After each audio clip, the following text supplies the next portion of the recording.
एकदन्ताय विद्महे वक्रतुण्डाय धीमहि तन्नो दन्ती प्रचोदयात्। ॐ कात्यायन्यै च विद्महे कन्याकुमारी च धीमहि तन्नो दुर्गे प्रचोदयात्। ॐ अञ्जनीनन्दनाय च विद्महे वायुपुत्राय च धीमहि तन्नो हनुमत् प्रचोदयात्। नानासुगन्धपुष्पाणि यथा कालो भवानि च पुष्पाञ्जलिर्मया दत्तग्रहणः परमेश्वर। मन्त्रपुष्पाञ्जलिं समर्पयामि। बोलिए श्रीमद्भागवत महापुराण की जय हो। सुखदेव जी महाराज की जय हो। व्यास जी महाराज की जय हो। परीक्षित महाराज की जय हो। संत समाज की जय हो। गौ माता की जय हो। शारदा मैया की जय हो। इस क्षेत्र ग्राम के समस्त देवी देवताओं की जय हो। सभी कथा श्रवण करने वालों की जय हो। नहीं करने वालों की जय हो। सभी ग्रामवासियों की जय हो। जय जय श्री राधे। पार्वती पतये हर हर महादेव। सभी आसन ग्रहण करें, बैठ जाएं।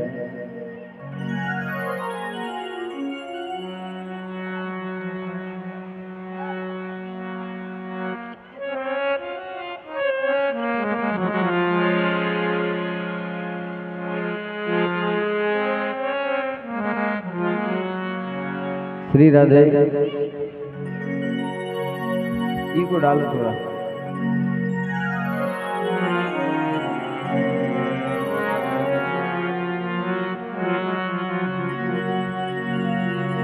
गुरुर्ब्रह्मा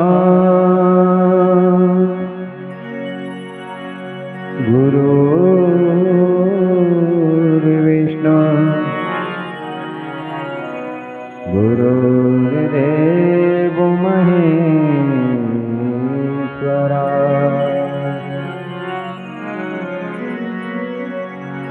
गुरुर्साक्षात् परब्रह्मा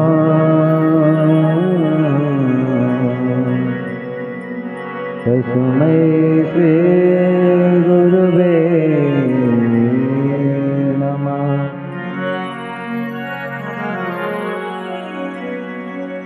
सच्चिदानंद रूपाय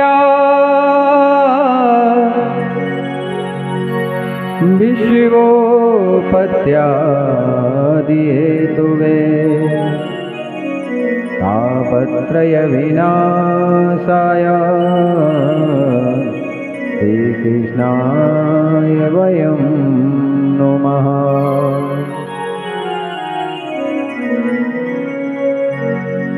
राधे मेरी स्वामिनी और मैं राधे को दास।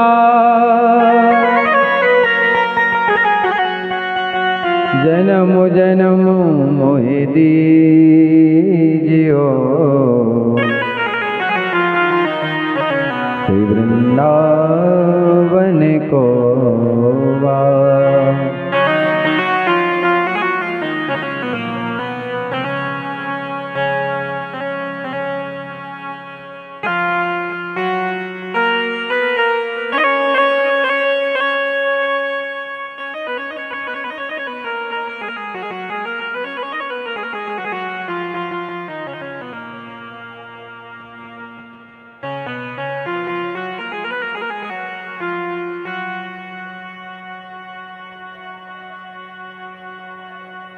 जय जय श्री राधा रमण। जय जय नवल किशोर। जय गोपी चित चोर प्रभु। जय जय माखन चोर।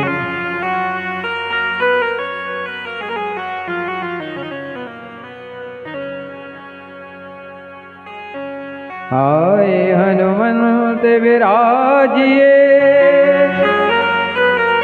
कथा कहूँ सुमति अनुसार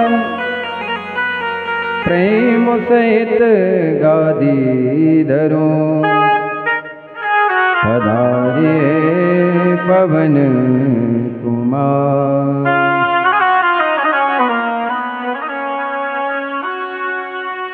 परम मंगलमय परात्पर अखिलेश्वर अकारण करुणा वरुणालय भक्तवांचा कल्पतरु तड़युज विनेन्द्र पीताम्बरधारी श्री बालकृष्ण लाल की बांग्मय प्रतिमूर्ति श्रीमद् भागवत महापुराण यहाँ विराजे समस्त भक्त श्रोतागण।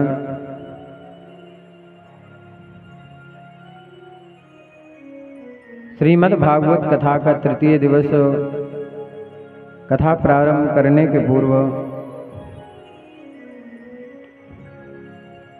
दो मिनट भगवान के नाम का संकीर्तन, इसके बाद जैसी हरि इच्छा होगी सभी कथा श्रवण करेंगे।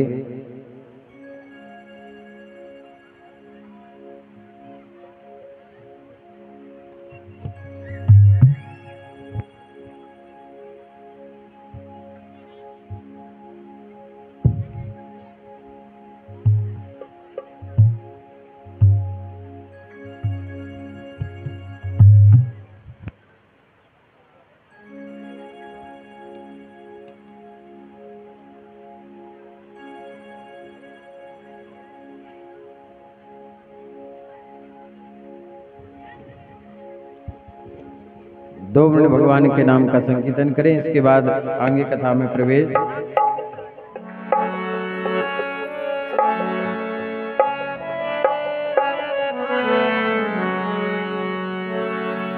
जय हो मेरे गिरधर तू ही सहारा है, मेरी नैया का तू किनारा है, मेरी नैया का तू किनारा है। मेरे गिरधर तू ही सहारा है, मेरे गिरधर तू ही सहारा है, मेरे गिरधर तू ही सहारा है, मेरी नैया का तू किनारा है, मेरी नैया का तू किनारा है। मेरी आँखों में जले तेरे ख्वाबों के दिए, कितना बेचैन हूँ मैं शाम से मिलने के लिए। मेरी आँखों में जले तेरे ख्वाबों के दिए, कितने बेचैन हूँ मैं शाम से मिलने के लिए। मेरे प्यारे गिरधर तू जो एक बार मिले, चैन आ जाए मुझे जो तेरा दीदार मिले। मेरे प्यारे गिरधर तू जो एक बार मिले, चैन आ जाए मुझे जो तेरा दीदार मिले। कहीं ना सुकून है कहीं ना करार है, कहीं ना सुकून है कहीं ना करार है। आएगा मेरा साबरा मुझे तो इंतजार है, आएगा मेरा साबरा मुझे तो इंतजार है, मुझे तो इंतजार है, मुझे तो इंतजार है। मेरी नैया का तू सहारा है, मेरी नैया का तू सहारा है। मेरे गिरधर तू ही सहारा है, मेरे गिरधर तू ही सहारा है, मेरी नैया का तू किनारा है, मेरी नैया का तू आस लेके मन में विश्वास लेके झोली भर दे तू मेरी। आया हूँ मैं आस लेके, आया अरदास लेके मन में विश्वास लेके झोली भर दे तू मेरी। आया हूँ मैं आस लेके, कोई रास्ता दिखा दे मुझे, मेरे दर्द की दवा दे मुझे, कोई रास्ता दिखा दे मुझे, मेरे दर्द की दवा दे मुझे। मिलती मुझे आसियन कुछ नहीं जाने, मैं कितना मजबूर हूँ, ये कैसा इम्तिहान है, कैसा इम्तिहान है, ये कैसा इम्तिहान है। मेरी नैया का तू किनारा है, मेरी नैया का तू किनारा है। मेरे गिरधर तू ही सहारा है, मेरे गिरधर तू ही सहारा है। मेरी नैया का तू किनारा है, मेरी नैया का तू किनारा है। मेरी नैया का तू किनारा है, मेरी नैया का तू किनारा है। मेरी नैया का तू किनारा है। मेरी नैया का तू किनारा है। मेरी नैया का तू किनारा है।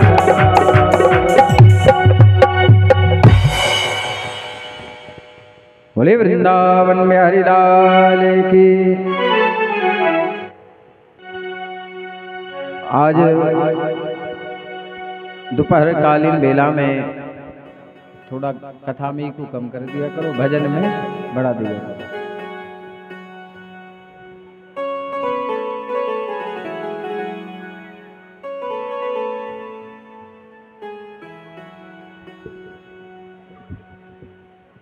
बहुत ही सुंदर शिव विवाह की कथा को आप सभी ने श्रवण किया।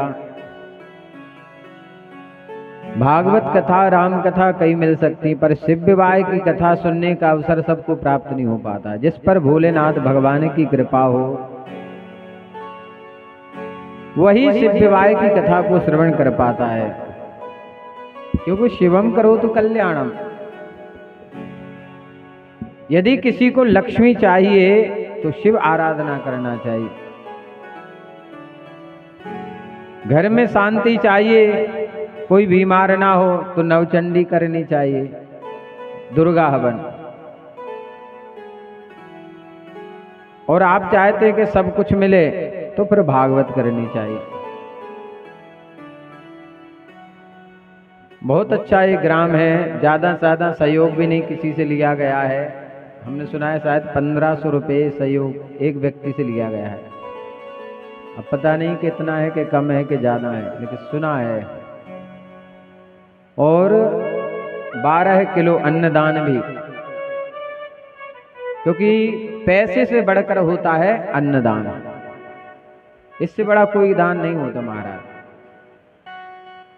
वो अन्नदान से सबसे ज्यादा खुश होते हैं भोले बाबा। भूखे को भोजन, प्यासे को पानी, जय बाबा अमरनाथ बर्फानी। आप में से कोई एक बार अमरनाथ जाना, सेवा क्या होती है, दान क्या होता है, उसको देखना वहां जाकर। आपको क्या पाना है, फ्री में सेवा है सब।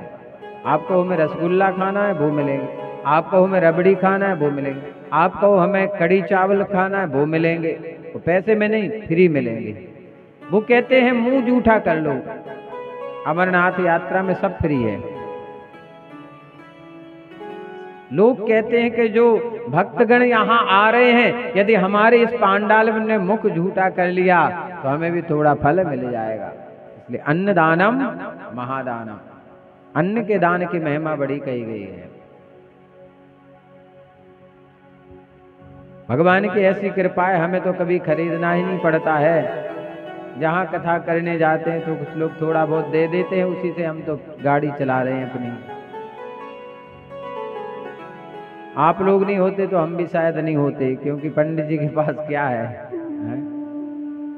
आप लोगों से ही हम चल रहे हैं। बोले गोविंद भगवान की। तो शिवम करो तो कल्याणम, शिव ही कल्याण करने वाले हैं। और जहां शिव की पूजा ना की जाए महाराज, वहां कल्याण नहीं हो सकता है। दक्ष प्रजापति ने शिव का हिस्सा नहीं दिया तो दक्ष प्रजापति का यज्ञ विध्वंस हो गया। आगे श्रीमद् भागवत कथा में कल आपने श्रवण किया, सुखदेव महाराज का जन्म हुआ महाराज। और सुखदेव महाराज ऐसे नहीं है, सुखदेव महाराज को योगी नाम परमम गुरुम, योगी कहा गया है महाराज। सुखदेव महाराज राजा परीक्षित को कथा सुना रहे हैं हरिद्वार में सुखताल में। राजा परीक्षित से ऐसा क्या अपराध बन गया कि जिस कारण उन्हें गंगा के तट पर राजपाट छोड़ करके जाना पड़ा। छोटा सा एक अपराध बन गया। एक ब्राह्मण के गले में मरा हुआ सर्प डाल दिया था।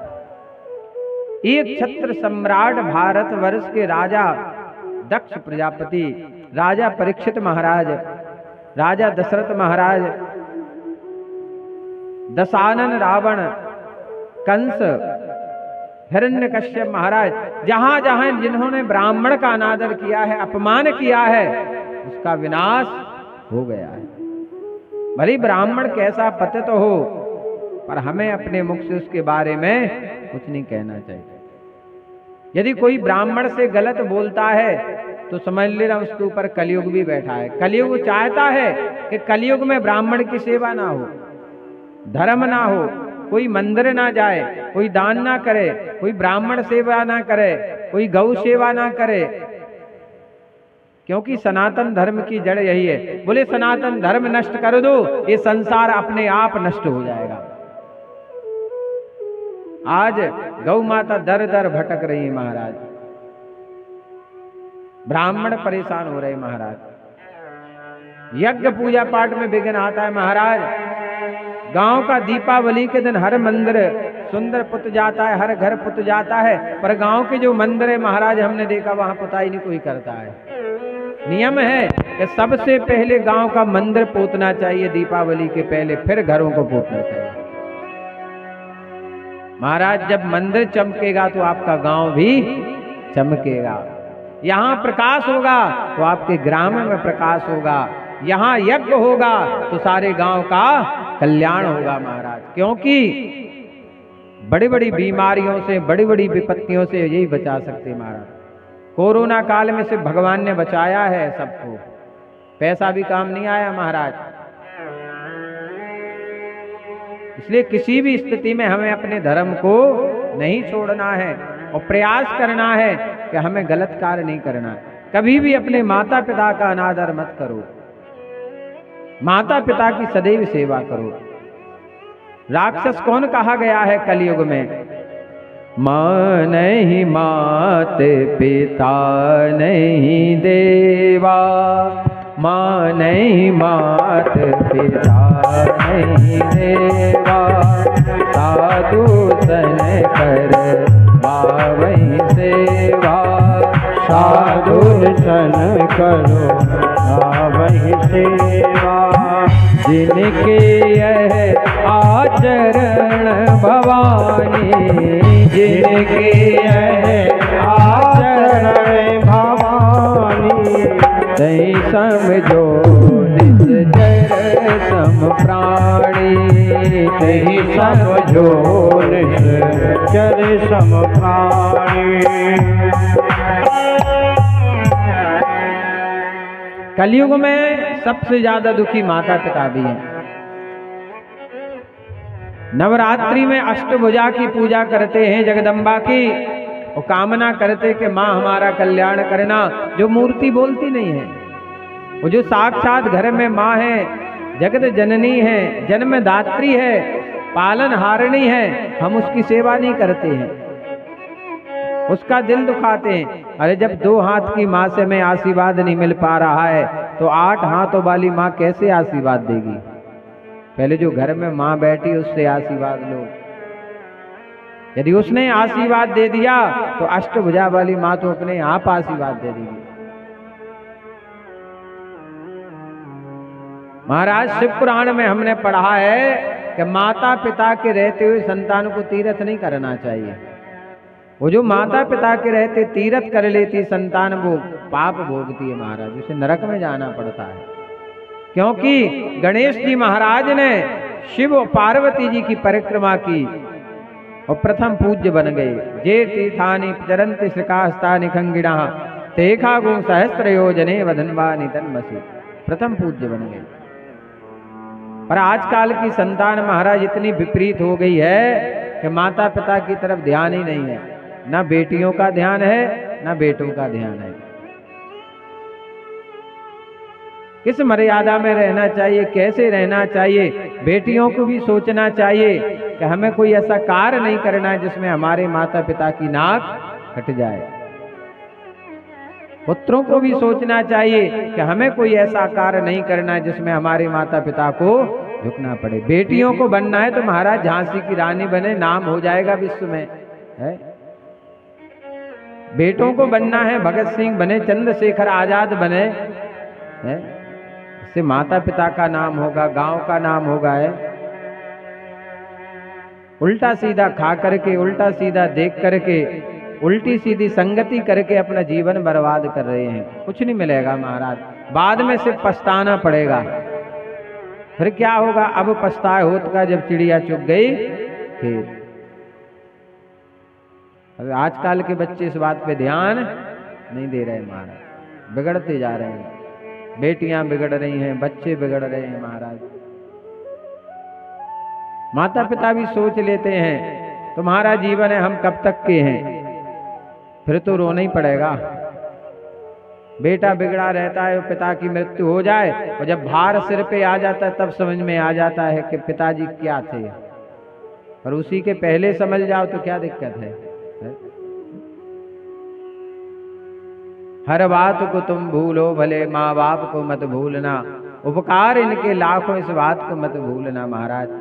हमने देखा कि ठंडी आ गई है अभी दिसंबर में, बच्चे बीमार हो जाते हैं, निमोनिया हो जाता है। रात्रि के 12 बजे माता पिता लेके भाग रहे मोटरसाइकिल पे, उसको बढ़िया साल में लपेटे हैं और खुद ठंडी में, ना भूख ना प्यास के हमारा बेटा बच जाए। और वही बेटा की आस होती है कि जो बुढ़ापे की लाठी बनेगा, है? पिता का नाम रोशन करेगा, और वो बड़ा होता है महाराज, कभी मदरा का पान करता है, कभी बुरी संगति में जाता है, कभी लड़ाई झगड़ा करता है, पिता को लजाता है, माता के दूध को लजाता है।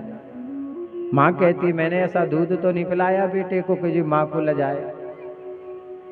रघुकुल रीत सदा चले आई, प्राण जाए पर बचन न जाए महाराज। और जब वे स्वयं माता पिता बनते हैं, उनकी स्वयं की बेटी होती है, बेटा होता है, तब पता चलता है कि इज्जत क्या होती है, मर्यादा क्या होती है, शिक्षा क्या होती है। पर अपने बेटे को देते हैं, फिर समझ में आता है कभी पिताजी की बात मानी होती हमने तो आज हम भी अच्छे होते महाराज। बिगड़ना आसान है पर संस्कारवान बनना बड़ा कठिन है। तुम्हें बिगाड़ने वाले एक नहीं लाखों मिल जाएंगे महाराज, पर बनाने वाला सुधारने वाला एक है। और सुधर कहाँ सकते हो, जहां कथा होगी। केवल कथा में ही कहते बिनु सत्संग विवेक ना हुई। आपको बताया हम 41 साल के हो गए हैं, हम लौंग नहीं खाते हैं, ना बीड़ी ना तम्बाकू ना गुटखा ना लौंग, कुछ नहीं, बस एक टाइम भोजन। 12 महीने 4 बजे उठना, भजन करना, नियम से सोना, नियम से उठना, कभी किसी जजमान को सताते नहीं है। कहीं भी कथा करने जाएं, जो मिल जाए वो पा लेते हैं, खुशी से रहते हैं। ऐसी काम करना चाहिए ताकि सामने वाले खुश रहें। जाने के बाद लोग याद तो करेंगे, हम रहे ना मोहब्बत रहेगी, दास्ता अपनी दुनिया कहेगी, नाम रह जाएगा आदमी का क्या भरोसा है। काम वो करो कि महाराज, कई गांव में हम 20-20 साल बाद गए महाराज, फिर भी लोग प्रेम करते हैं हमसे। बोले महाराज आपकी जगह कोई नहीं ले पाया, कई ब्यास आए चले गए, पर आपकी जगह कोई नहीं ले पाया। आपके ही पास ग्राम है ककाउनी, यहाँ कम से कम हमारी 8 कथाएं हो चुकी हैं। कोई जाकर पूछना कि महाराज जी कैसे हैं। वही हम चाहते हैं कि आपके बच्चे संस्कार बने, बेटियां संस्कार बने, माता पिता का नाम रोशन करें। बिगड़ने में कुछ नहीं रखा, क्योंकि जो पौधा होता है वो थोड़े से हवा के झोंके में झुक जाता है। ऐसे बच्चों में बुद्धि नहीं होती है, समझ नहीं होती, वो जहां चाहे झुक जाते हैं, वो समझ नहीं पाते हैं कि गलत क्या है सही क्या है। उस पौधे को बचाने के लिए हमें डंडे का सहारा देना पड़ता है ताकि ये पौधा बचा रहे। चारों तरफ कांटे लगाने पड़ते हैं कि बकरी गाय ना खा जाए इस पौधे को, क्योंकि चारों तरफ से उसको खाने वाले भी घूम रहे हैं। तो बेटियों को जरूर ध्यान रखना चाहिए बहुओं को घर की मर्यादाएं हैं, इज्जत है, इनका ध्यान रखना चाहिए। संस्कार बने, संस्कार बहुत आवश्यक महाराज। ये जरूरी नहीं है कि पढ़े लिखे लोग भी अच्छे होते, सब अच्छे हैं, केवल एक वजह होती है संगति। ध्यान देना, यदि आप अच्छा देखोगे, हम गारंटी ले रहे हैं, आप यदि मोबाइल में रोज कथा सुनोगे, चाहे बेटी हो चाहे बेटा महाराज, आप कभी नहीं बिगड़ोगे। और मोबाइल में गलत देखोगे, बिगड़ जाओगे। जो गलत लोग हैं, ऐसे लोगों की संगति नहीं करना चाहिए। एक व्यक्ति था, चोरी करता था, चोरी करने के लिए जा रहा था, एक जगह कथा हो रही थी, तो उसने देखा कि 12 बजे के बाद सब सो जाते हैं, फिर जाएंगे, जब तक कथा सुनते हैं, तो कथा में जाकर बैठ गया, कथा सुनने लगा। अब कथा में उसने कुछ बातें बड़े ध्यान से सुनी कि कभी झूठ नहीं बोलना चाहिए। दूसरी बात सुनी, जिसका खाओ उसके साथ छल नहीं करना चाहिए। और तीसरी बात कही कि बिना विचारे कोई कार नहीं करना चाहिए। महाराज रात्रि के 12 बजे और वो चला चोरी करने के लिए। राजमहल में सीधे गेट से गया। सिपाहियों ने कहा तुम कौन हो? तो कथा की पहली बात याद आ गई कि झूठ नहीं। तो उसने कहा हम चोर हैं। सिपाहियों ने कहा मजाक कर रहा है, चोर होता तो मुझसे कहता क्या? बोले ठीक है चले जाओ। बोली वाह, हम चोर हैं, हमने सही तो कहा, लेकिन सिपाही बोले चले जाओ। बोले फायदा हुआ। दूसरी बात, अब उसको रात को भूख लगने लगी। जब उसने चोरी की, सोना चांदी हीरे मोती जवाहरात चुराए, अब दूसरी बात कथा की याद आई कि जिसका खाओ उसके साथ छल कपट नहीं करना चाहिए, धोखा नहीं करना चाहिए। तो उसने धन को वहीं रख दिया महाराज।